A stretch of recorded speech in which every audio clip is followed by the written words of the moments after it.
আসসালামু আলাইকুম। যারা উচ্চ ফলনশীল রোগ প্রতিরোধ ক্ষমতা সম্পূর্ণ মরিচের চারা কথা চিন্তা ভাবনা করছেন তারা দ্রুত ভিডিওটি দেখুন। আজকে যে মরিচের চারা নিয়ে কথা বলছি এটা 12 মাসি চীনা মরিচের জাত। খুব অল্প বয়সে পর্যন্ত ফুল ফল আসে এবং গাছের জীবনীকালও দীর্ঘমেয়াদী। অসাধারণ ঘ্রাণ সম্পন্ন সুস্বাদু চীনা জাতের এই মরিচ যে কোনো ফসলের সাথে সাথী ফসল হিসেবেও লাগানো যায়। আসুন সরাসরি কৃষকের মুখ থেকে শুনি। যাদের এই মরিচের চারা প্রয়োজন তারা স্ক্রিনে দেওয়া নম্বরে যোগাযোগ করুন।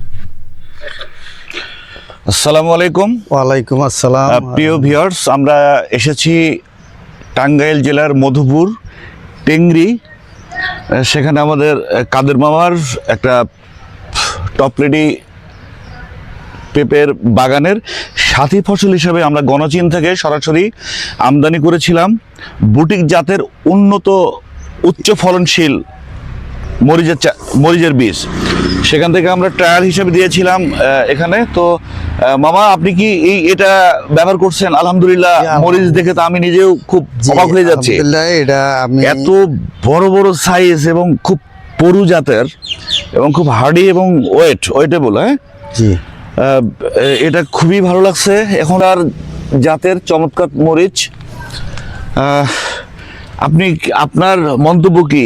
এই আমার মন্তব্য, এই মরিচ অত্যন্ত উচ্চ ফলনশীল এবং এটা যদি আমরা কৃষকেরা আবাদ করি তাহলে আমাদের দেশে কাঁচা মরিচের যে চাহিদা আছে, জি, এই চাহিদার এটা কিছুটা পূরণ হবে এবং এতে করে আমরা কৃষকেরা এই কাঁচামরিচ চাষ করে এগুলা কাঁচামরিচ বিক্রি করে আমরা লাভবান হতে পারবো। Very good. আমরাও চাই যে আমরা এই দেশকে যদি আমরা খাদ্য সংসম্পন্ন করতে চাই, আমরা অন্যান্য বিভিন্ন ফসলের পাশাপাশি যদি মরিচের একটা ব্যাপক চাহিদা রয়েছে সারা বাংলাদেশে, কারণ প্রতিদিন ঝড় বৃষ্টি, শীত, বর্ষা, গ্রীষ্ম সব সিজনে এটার প্রয়োজন। মানে খেতে হলে, মানুষকে খেয়ে বেঁচে থাকতে হলে মরিচের দরকার আছে।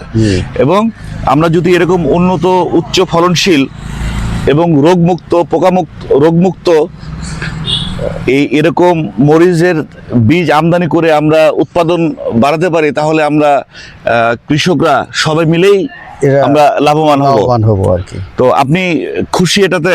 হ্যাঁ, অত্যন্ত খুশি। এই জন্য এত সুন্দর করে হাসতেছেন। Good, very good.